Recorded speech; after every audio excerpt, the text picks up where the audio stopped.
नमस्कार अनि स्वागत छ। यतिखेर तपाईँले हेर्दै हुनुहुन्छ सुदूर अनलाइन खबर र साथमा छु आजको बसाइमा म भीमबिसी।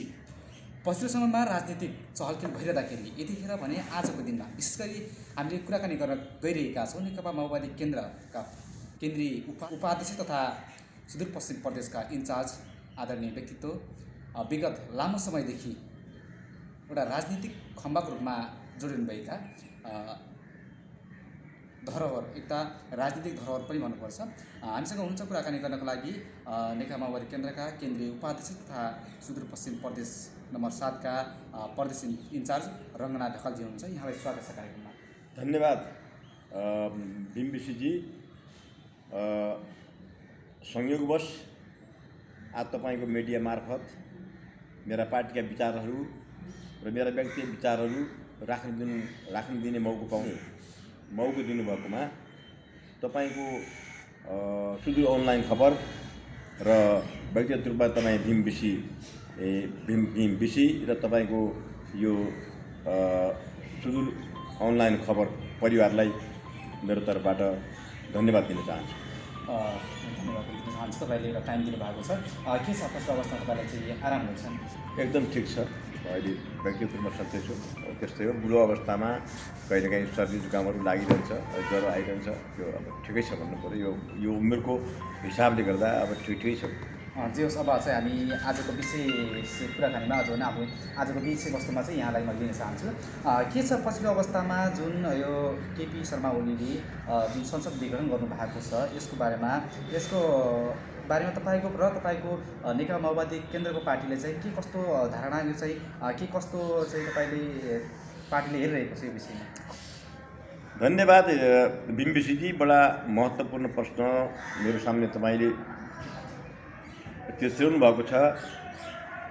यो प्रश्न तपाईँले गर्दै गर्दा मैले सुन्दै गर्दा मैले जति बेला प्रचण्डलाई अस्वीकार गरेर अब तपाईँको नेतृत्वलाई मैले स्वीकार्दैन भनेर आएको दिनको मलाई सम्झना आउँछ र मैले खुमलटारमा प्रचण्डलाई अन्तिम भेटमा मैले भनेको थिएँ, सीएम कमरेड अथवा अध्यक्ष कमरेड पूर्व एमालेसँग राजनीतिक एलायन्स गर्नु उपयुक्त होला र राजनीतिक सहकार्य गर्न राम्रो होला र पार्टी योगता नै हाम्रो लागि अहित हुन्छ कि। किनभने मैले सोचेको थिएँ, मैले बुझेको थिएँ तपाईँले एमालेलाई राम्रोसँग चिन्नुभएको छ भन्ने मलाई लागेको थियो। तर तपाईँले जो एकताको घोषणा गर्नुभयो, पार्टीका कार्यकर्ताहरूसँग छलफलै नगरी जो एकताको घोषणा गर्नुभयो, यसले गर्दा मलाई के लाग्यो भने तपाईँले एमालेलाई चिन्नुभएको रहेनछ भन्ने कुरो मैले बुझेँ।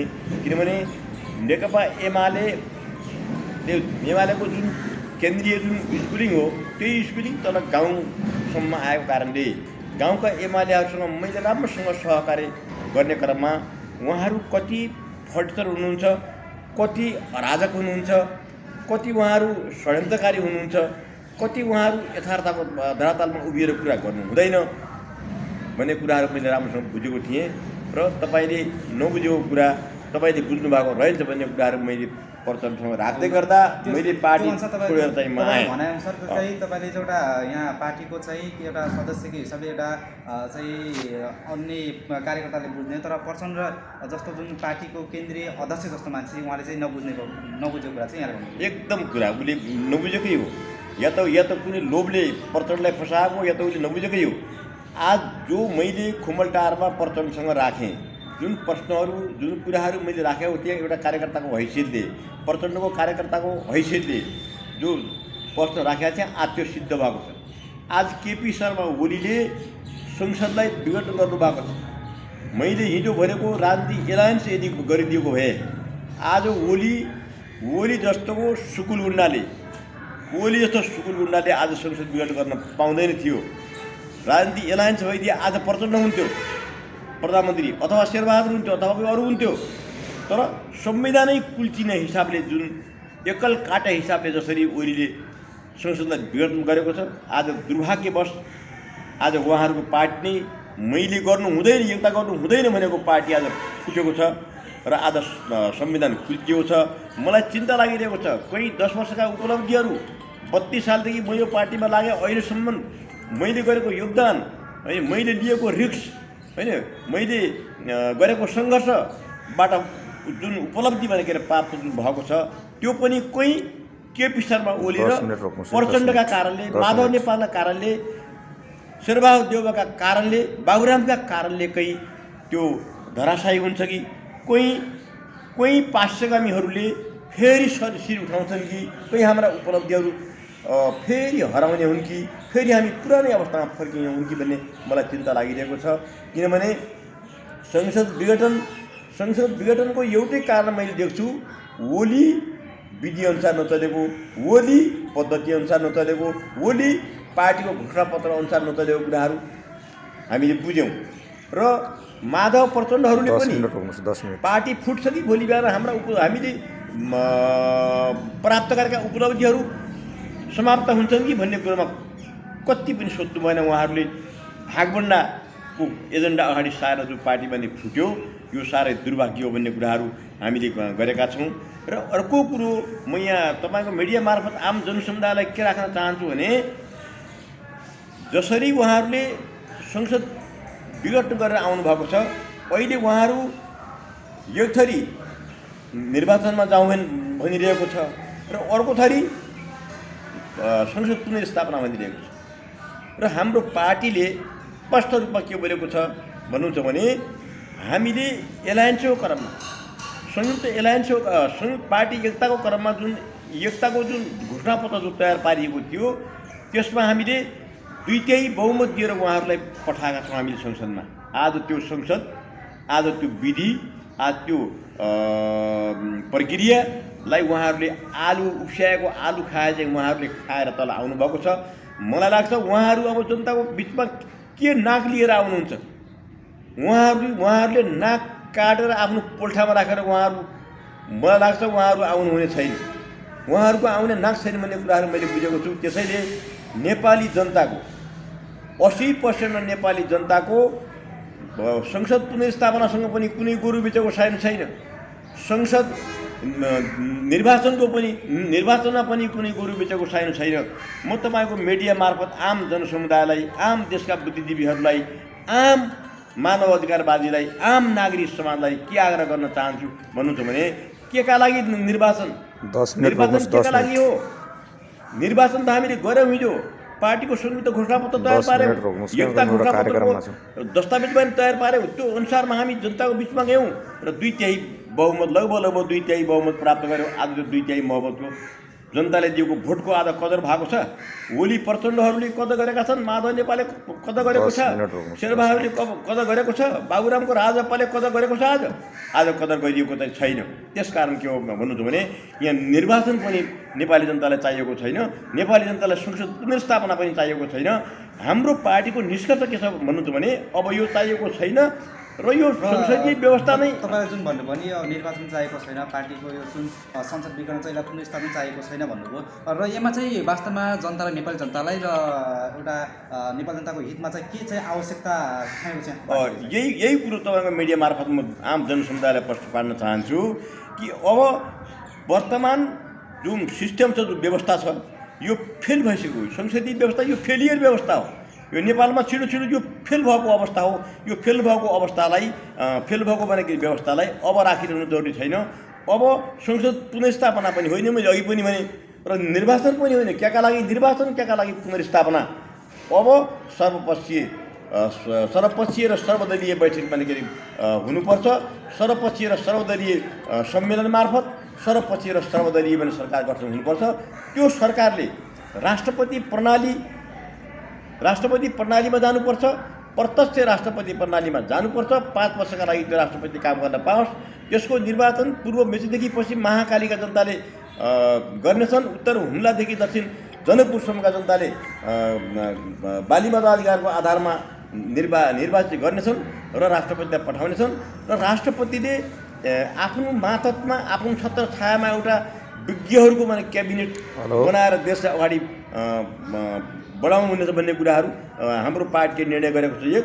दोस्रो म एउटा कार्यक्रममा छु। पहिलो राजनीति भ्रष्टाचार बन्द समय लाग्छ। के अरे अध्यक्षात्मक सरकार अथवा आधा घण्टा। के अरे राष्ट्रपति निर्वाचनका कारणले पहिलो राजनीति भ्रष्टाचार बन्द हुन्छ भन्ने हाम्रो ठम्याइ हो। दोस्रो जति हामी अहिले व्यक्तिगत रूपमा जो निर्वाचन लड्छौँ, पैसाको हामी खोलो बगाउँछौँ, एउटा नगरको मेयरमा लड्नका लागि 5 देखि 10 करोड रुपियाँ खर्च गर्नुपर्छ, एउटा वडाको निर्वाचन लड्नका लागि 40 देखि 50 लाख रुपियाँ खर्च गर्नुपर्छ। यो सिस्टम, यो पद्धति, यो निर्वाचन प्रणाली नेपाली जनताको पक्षमा छैन। यो पद्धतिसँग, यो निर्वाचन पद्धतिसँग, यो संसदीय निर्वाचन प्रणालीसँग र यसको गतिविधिसँग नेपाली जनताको गोरु बिचको छैन। त्यसकारण पूर्णतया अहिले हाम्रो पार्टीले निर्णय गरेको कुरा के हो भने पूर्ण समानुपातिक हुनुपर्छ। तीनै तहका माने सरकारहरू समानुपातिको हिसाबले जानुपर्छ भन्ने दोस्रो राजनीति भ्रष्टाचार बन्द गर्नका लागि हाम्रो पार्टीले यो निष्कर्ष गरेको छ। र म आम जनसमुदायलाई के भन्न चाहन्छु भने तपाईँ जुनसुकै पार्टीमा लाग्नु भएको छ, तपाईँको पार्टी जनताका थुप्रिएका समस्याहरूलाई हल गर्न यदि चाहेको छ भने चाहिँ तपाईँ नेपाली कङ्ग्रेसका भने कार्यकर्ताहरू हुनुहुन्छ, चाहिँ अहिलेको डबल नेकपा कार्यकर्ताहरू हुनुहुन्छ, चाहिँ राजपाहरूका भने कार्यकर्ता भए पनि, चाहिँ माओवादीकै कार्यकर्ता भए पनि, चाहिँ सबै पार्टी जति पार्टी नेपालमा छन् उहाँहरू सबैका पार्टीका कार्यकर्ताहरूलाई मेरो आग्रह के हो भने हामीले खोजेको हिजो 10 वर्ष जनयुद्धमा हामीले खोजेको र भनेको जनतालाई सुनाउँदै आएको कुरो के हो भने हामी 3टा चिज ग्यारेन्टी गर्नेछौँ। एउटा रोजगारको हामी ग्यारेन्टी गर्नेछौँ, दोस्रो स्वास्थ्यको ग्यारेन्टी गर्नेछौँ, तेस्रो हामी शिक्षाको ग्यारेन्टी गर्नेछौँ भनेर हामीले भनेका थियौँ र नगरो जनवादी क्रान्ति सम्पन्न गर्छौँ भनेका थियौँ। त विभिन्न कारणले हामी बिठोलियौँ, हामी त्यो गर्न सकेनौँ। अहिले पनि सबै पार्टी थुप्रै पार्टीहरू नेपालमा छन् र ती पार्टीका कार्यकर्तालाई मेरो आग्रह के हो भने तपाईँ जुन पार्टीमा लाग्नु भएको छ त्यो पार्टीको नीति के छ, त्यो पार्टीको नीति 3टा कुराको ग्यारेन्टी गर्न तयार छ कि छैन। रोजगारको ग्यारेन्टी गर्न तयार छ कि छैन, स्वास्थ्यको ग्यारेन्टी गर्न तयार छ कि छैन, शिक्षाको ग्यारेन्टी गर्न तयार छ कि छैन। यदि त्यसो हो, आफ्नो माने दस्तावेजमा ती कुराहरू उल्लेखित गरेका छन्, व्यवहारतः तपाईँहरूका पार्टी यसरी अगाडि बढ्न चाहन्छन् भनेपछि त्यो पार्टी तपाईँहरूको हो, आम जनसमुदायको हो भन्ने बुझ्न म आम सबै पार्टीका कार्यकर्तालाई आग्रह गर्न चाहन्छु। यदि त्यो होइन भने तपाईँ लागेको पार्टी तपाईँको पार्टी चाहिँ होइन, काङ्ग्रेसमा लागेको कार्यकर्ता होइन, माओवादी पार्टी तपाईँको होइन, अहिलेको डबल नेकपा तपाईँको होइन, अहिलेको राजपा पनि तपाईँको होइन हो। 3टा निर्णय रोजगारको ग्यारेन्टी, स्वास्थ्यको ग्यारेन्टी, शिक्षाको ग्यारेन्टी गर्ने कुनै पार्टीको दस्तावेज छ भनेपछि त्यो पार्टी आम जनसमुदायको पार्टी हो। त्यो पार्टी यथार्थको धरातलमा उभिएर निर्णय गर्छ भन्ने हामीलाई विश्वास लाग्छ। त्यो गर्नका लागि म आम जुनसुकै पार्टी कार्यकर्ताहरूलाई पनि आग्रह गर्न चाहन्छु। यसरी हाम्रो पार्टीले निर्णय गरेको छ, यसरी हाम्रो पार्टीले निर्णय गरेर अगाडि बढ्न खोजेको छ र सबै पार्टी र सबै पार्टी कार्यकर्ताहरूलाई म यही आह्वान गर्न चाहन्छु। योभन्दा पनि पहिला पनि तपाईँहरूलाई जुन माओवादी केन्द्रलाई नेपाली जनताहरूले एउटा विश्वास गरेर शिक्षा र स्वास्थ्य र रोजगारमा एउटा पहुँच पुगाउनको लागि एउटा ठाउँमा पुगाउनु भएको थियो होइन। तपाईँ जुन 10 वर्ष जनयुद्ध लडिरहँदाखेरि नेपाल जनतालाई एउटा जुन विश्वास गरेर माओवादी केन्द्र यति माथि पुगाइरहँदा पनि त्यो पुरा भएन भने अब चाहिँ कुन आधारमा पुरा हुनसक्छ त? अब नारामा चाहिँ समेटिरहेका छन् तर त्यसलाई व्यवहारमा उतारिरहेका छन् नि त। अब नेपाली जनताले कुन आधारमा विश्वास गर्ने? बडा महत्त्वपूर्ण प्रश्न फेरि सोध्नुभयो तपाईँहरूले।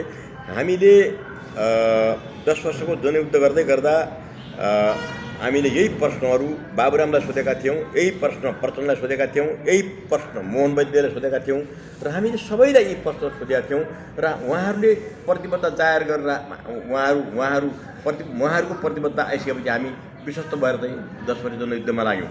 त अहिले आउँदा लडाइँ लड्दै गर्दा अब म भन्न बाध्य छु कि 12 बुँदे सहमति भएको छ। 12 बुँदे हामीलाई यहाँसम्म बिगार्ने पनि 12 बुँदे सहमति नै हो र यो नेपालको कम्युनिस्ट आन्दोलनलाई अर्को भाषामा बचाउने पनि यही 12 बुँदे सहमति भन्ने लागेको छ। र हामीले प्रचण्डलाई पटक पटक भन्यौँ, तत्कालीन हाम्रो नेतृत्व प्रचण्डलाई पटक पटक भन्यौँ, तपाईँ गणतन्त्र ल्याउन्जेलसम्म एकदमै ठिक छ। अब यसपछि जसरी तपाईँ के अरे एमालेमा प्रश्न खोज्नु भएको छ, जसरी तपाईँ यो बहुदलीय किचडमा फस्न खोज्नु भएको छ, यो चाहिँ जनताले राम्रो हुँदैन। हिजो गरेका हाम्रा वाचा बन्धनहरू हिजो गरेको हामीले कबुलहरू हामी यसबाट पुरा गर्न सक्दैनौँ। किनभने तपाईँ यस्तो पार्टीमा प्रवेश गर्दै हुनुहुन्छ जुन पार्टी संविधान सभाको निर्वाचन मार्फत संविधान जनतालाई दिने कुराको विरोधी नेकपा एमाले हो, जुन पार्टी संहिताको विरोधी हो, जुन पार्टी गणतन्त्रको विरोधी हो, जुन पार्टी राज्य पुनर्संरचनाको र त्यसभित्रको अर्थनीतिको विरोधी हो, त्यस्तो पार्टीसँग तपाईँ एकता गर्दै हुनुहुन्छ। र नेकपा एमालेको जुन पार्टी बलियो भएको छ के कसरी बलियो भएको छ तपाईँलाई कुरो थाहा छ कि छैन? यो साम्राज्यवादीहरूको योजना अनुसार आइएनजिओलाई अल्पविकसित राष्ट्रमा कम्युनिस्ट दर्शन नफस्टाओस्, कम्युनिस्ट सङ्गठनहरू नबनुन्, कम्युनिस्ट पार्टीहरू नफस्टाउन्, त्यसलाई सिद्ध्याउनका निमित्त भियतनामको हारपछि साम्राज्यवादले जुन खालको योजना ल्यायो त्यो योजना नेपालमा आइसकेपछि पुरै पूर्व नेकपा एमालेको सङ्गठन 80% आइएनजिओका दास भएका छन् एमालेका कार्यकर्ताहरू, र त्यसकारण त्यो सङ्गठन बलियो भएको मैले बुझेको छु। र त्यसै पार्टीमा साम्राज्यवादीले कम्युनिस्टलाई सिद्ध्याउने सोलो पोइजन दिएर बलियो पार्टीको रूपमा देखा परेको पूर्व एमालेसँग माओवादी पार्टीको नेता प्रचण्डले बिना शर्त एकता गरेर गएको हुनाले यो अहिले के भएको भन्नु छ भने बहुराष्ट्रिय कम्पनीको निर्देशनमा चल्ने दलाल नौकरशाह पुँजीपति वर्गको पार्टीमा र त्यो बहुराष्ट्रिय कम्पनीको छत्रछायामा र तपाईँको दलाल नौकरशाह पुँजीपति वर्गको निर्देशनमा चल्ने पार्टीमा प्रचण्ड गइसकेपछि अनि जनताका कुराहरू पुरा हुनु थिएन र भएन। मैले त्यो बेला पनि भनेको छु प्रचण्डलाई, के भनेको छु भन्नु छ भने यो अहिलेका जो सरकारहरू छन् यी त बहुराष्ट्रिय कम्पनीका र दलाल नौकरशाह पुँजीपति वर्गका समितिहरू हुन्, यी सरकार होइनन्। बहुराष्ट्रिय कम्पनीको हित के गरी हुन्छ, दलाल नौकरशाह पुँजीपति वर्गको हित के गरी हुन्छ, त्यही हिसाब अल्प विकसित राष्ट्रहरूका सरकारहरूले गर्छन्। यस अर्थमा हामी दाबीका साथ के भन्न सक्छौँ भने ती सरकार होइनन्, बहुराष्ट्रिय कम्पनी र दलाल नौकरशाह पुँजीपति वर्गका समिति हुन् भन्ने कुरोमा हामी क्लियर छौँ। त्यो किचडमा गएर प्रचण्ड फैँसिसकेपछि, हाम्रो पूर्व माओवादी फैँसिसकेपछि, प्रचण्डले नेतृत्व गरेको टिम फैँसिसकेपछि अनि जनताका कुराहरू पुरा गर्न हामी सकिरहेका छैनौँ। मेरो आग्रह छ जे जति गल्ती भने के अरे प्रचण्डहरूले गरे, जे जति गल्ती बाबुरामहरूले गरे, जे जति गल्ती विप्लवहरूले गरे, जे जति गल्ती भने किरणहरूले गरे, त्यो गल्तीको समीक्षा गर्दै पुनः नेपाली जनतालाई वैज्ञानिक हिसाबले अगाडि बाटो देखाउनका लागि जनताका थुप्रिएका समस्याहरू, हिमालय पहाड जस्ता थुप्रिएका समस्याहरू, महाभारत श्रृङ्खला जस्ता थुप्रिएका समस्याहरू, चुरे पहाड जस्ता थुप्रिएका समस्याहरूलाई हल गर्नका निमित्त वैज्ञानिक समाजवादी व्यवस्था यो देशमा नल्याइकन जनताका समस्याहरू हल हुनेवाला छैनन्।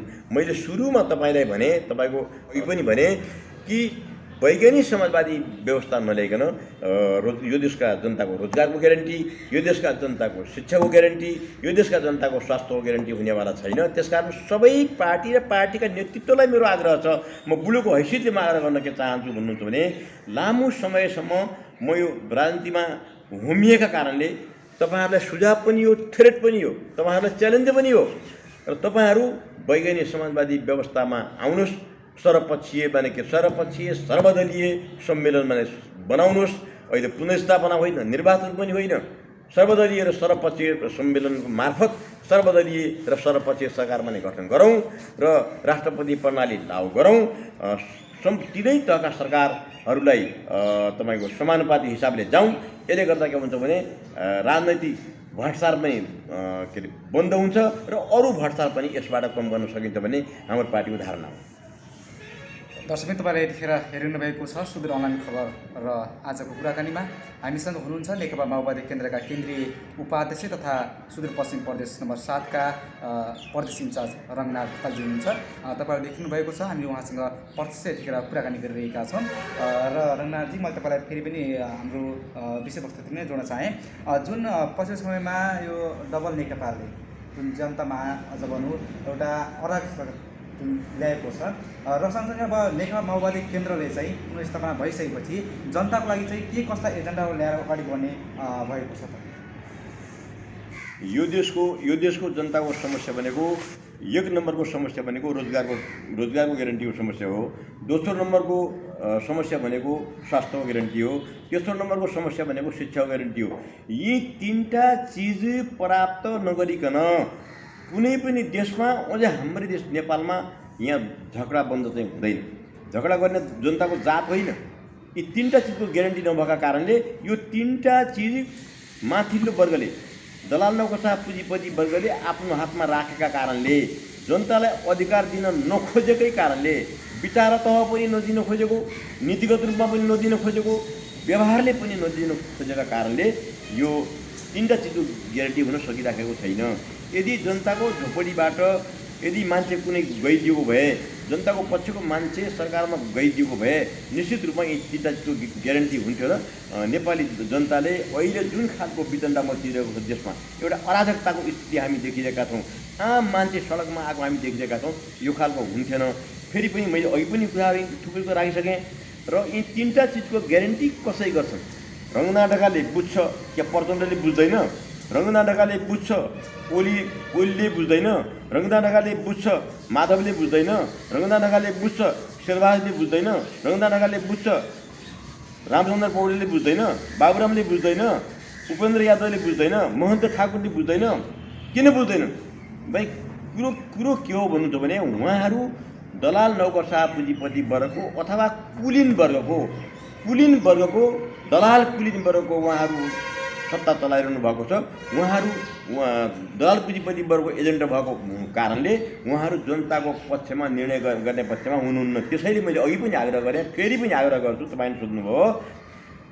उहाँहरू अब संसद पुनर्स्थापना होइन, संसद को निर्वाचन पनि होइन, किनभने यो सिस्टमै फेल भइसक्यो। यो व्यवस्था फेलियर व्यवस्था हो। यो फेलियर व्यवस्थामा फेरि रिटीघुमी वहीँ रुम्जाटार भने जस्तै फेरि पनि 9 महिना सरकार, फेरि 6 महिना सरकारमा जाने सिस्टममा हामी प्रवेश नगरौँ, मेरो आग्रह छ।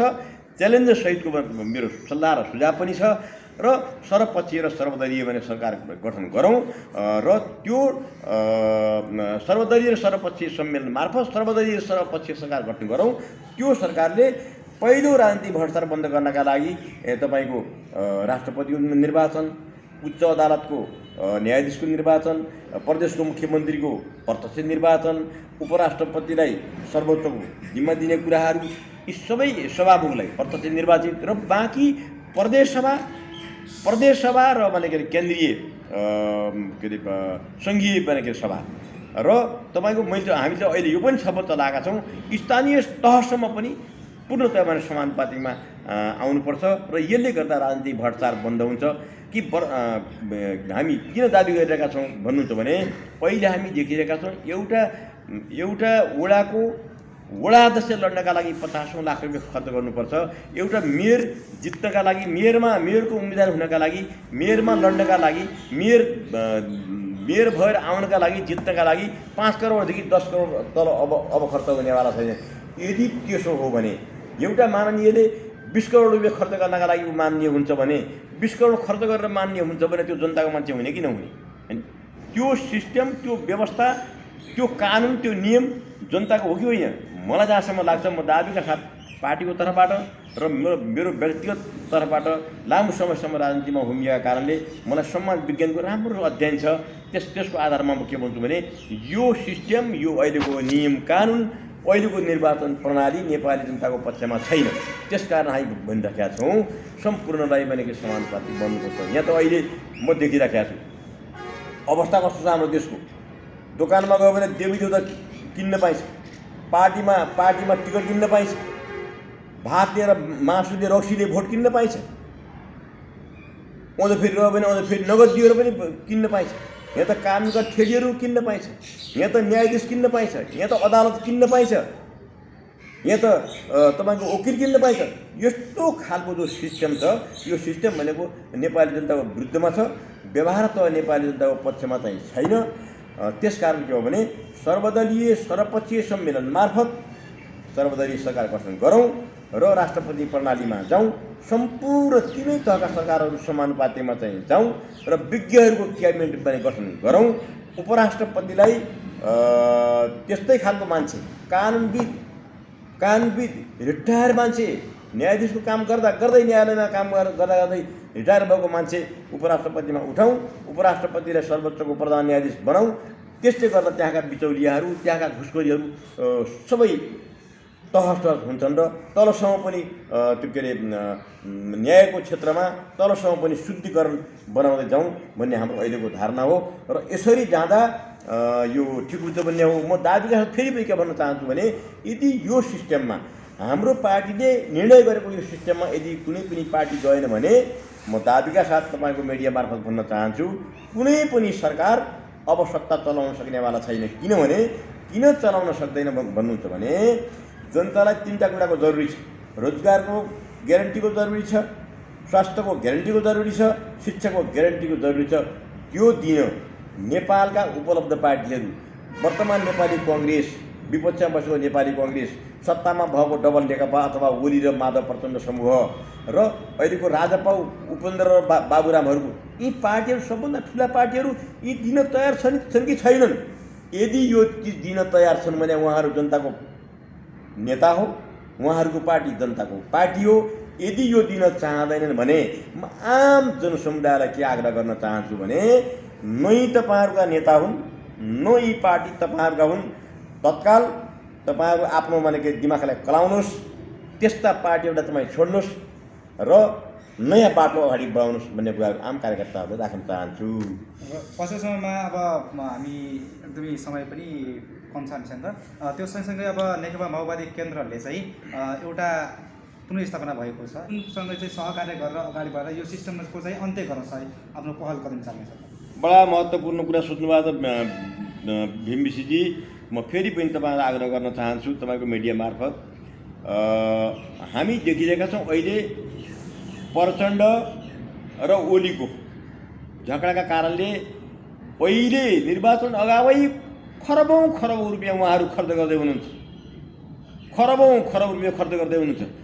ओली जस्तो राजनीतिक सुकुलगुण्डाले जनताले दिएको बहुमतलाई, जनताले दिएको अभिमतलाई कुल्चेर जो विघटन गर्नुभएको छ। अहिले मै ठिक छु भने उहाँ यहाँ सुदूरपश्चिममा आउनुभएको थियो। सुदूरपश्चिममा 70,000 जनता त्यसै गएका होइन।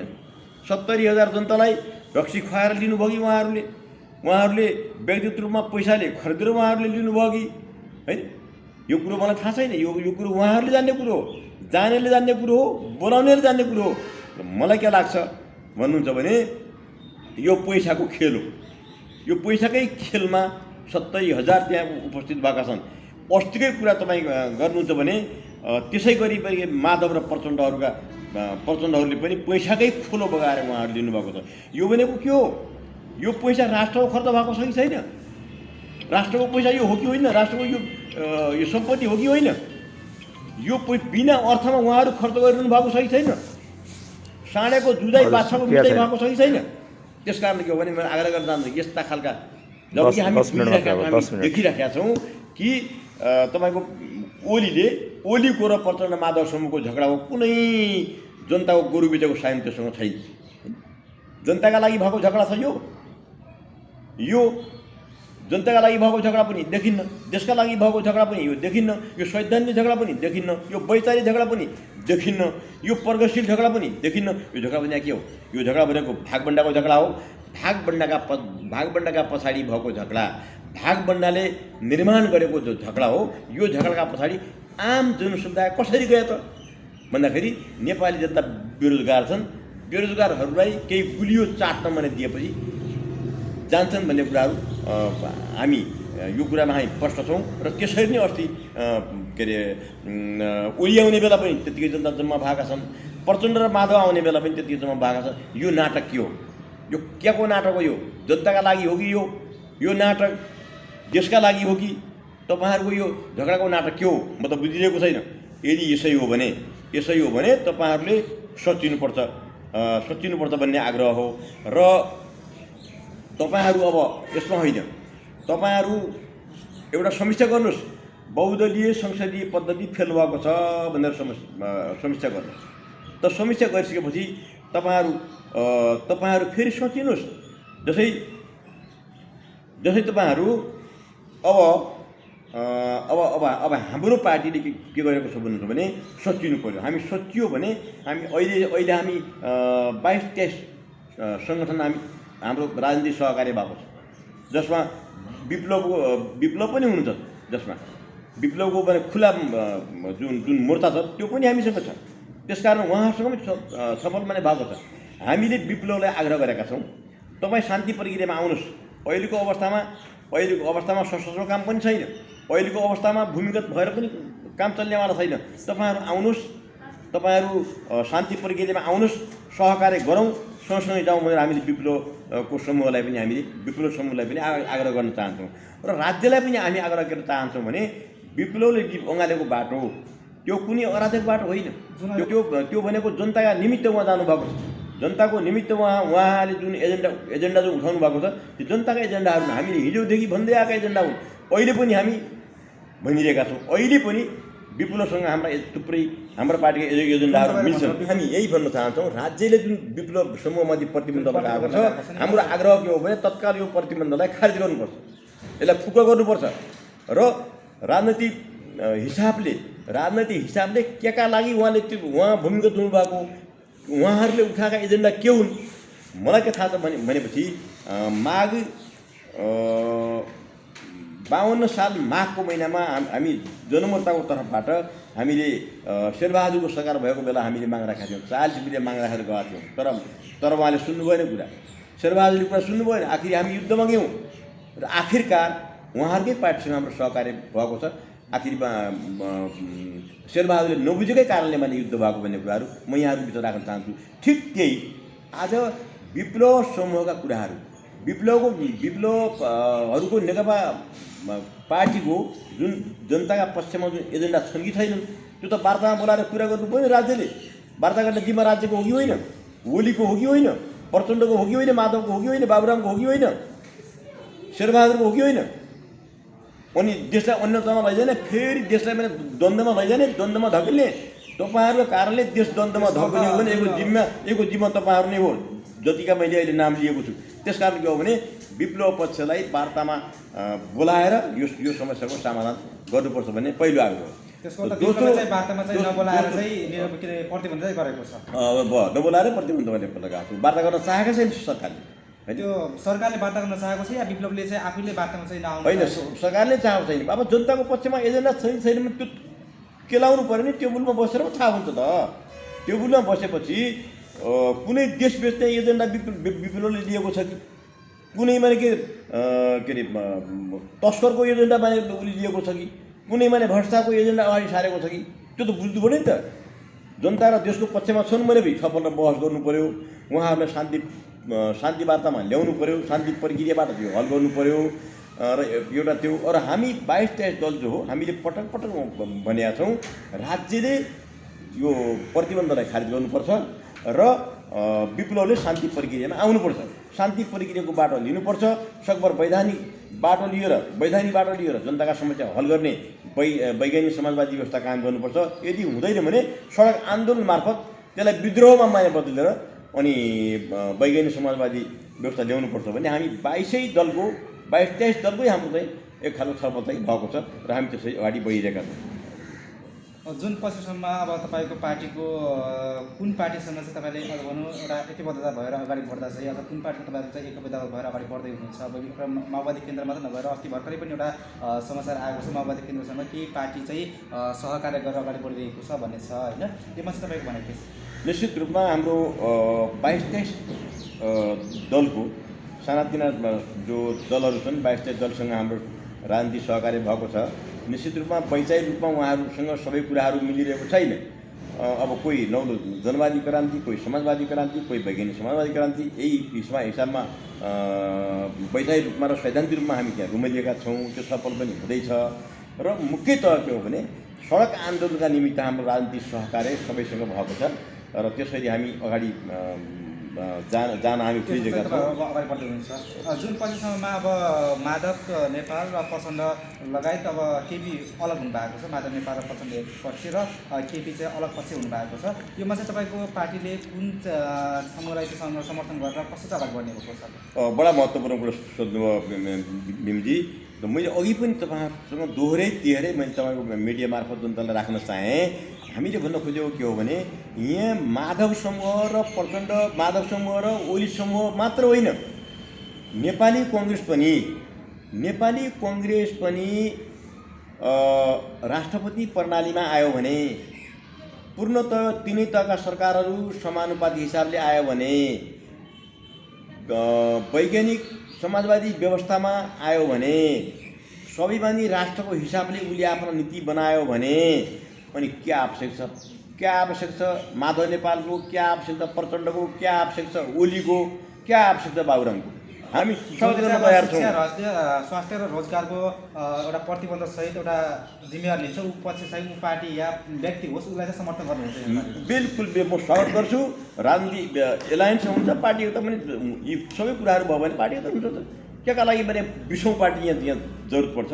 एउटै पार्टी भए नि पुग्छ, तर चिज हुनु पऱ्यो, व्यवहारिक रूपमा चिज जनताको पक्षका चिजहरू पास हुनु पऱ्यो। एजेन्डाहरू लिखित रूपमा मात्र नभएर एउटा प्रश्नमा प्रविधि हिसाबले होइन चाहिँ तपाईँको चाहिँ व्यवहारिक पाटोमा चाहिँ आयो भने चाहिँ तपाईँको पार्टी एकता हुनेछ। बडा महत्त्वपूर्ण प्रश्न। फेरि मैले तपाईँले अब्राहम लिङ्कन कहाँ तपाईँले मलाई पुर्याउनु हो। अब्राहम लिङ्कनले प्रजातन्त्रको व्याख्या गर्नुभएको, government of the people, by the people and for the people.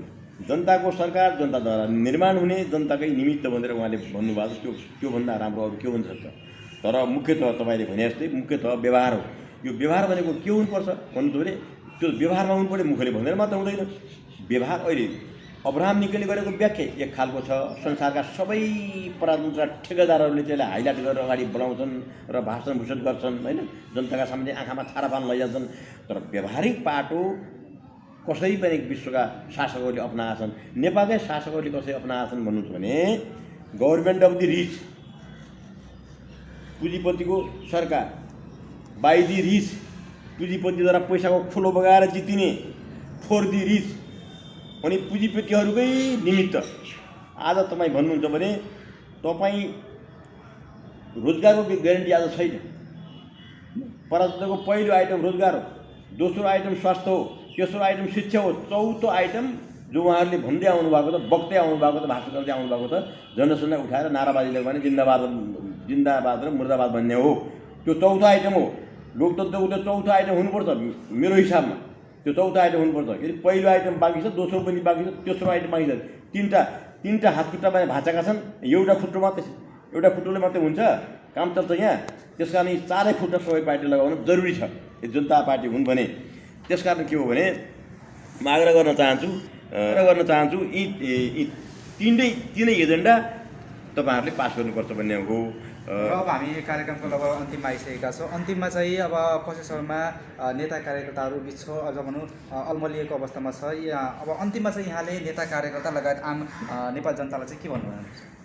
म आग्रह गर्न चाहन्छु हाम्रो पार्टी माओवादी केन्द्र जबरजस्त रूपमा जनताको बिचमा अगाडि आएको तत्कालीन अवस्थामा आएको यहाँहरूलाई अवगत गराउन चाहन्छु। र यो पार्टीलाई आइएनजिओको दास पार्टीसँग अथवा तत्कालीन पूर्व एमाले पार्टीसँग विलय पनि गरिसकेपछि हामीले यसलाई पुनर्गठन गऱ्यौँ र अहिले यो पार्टी नेकपा माओवादी केन्द्र जीवित छ।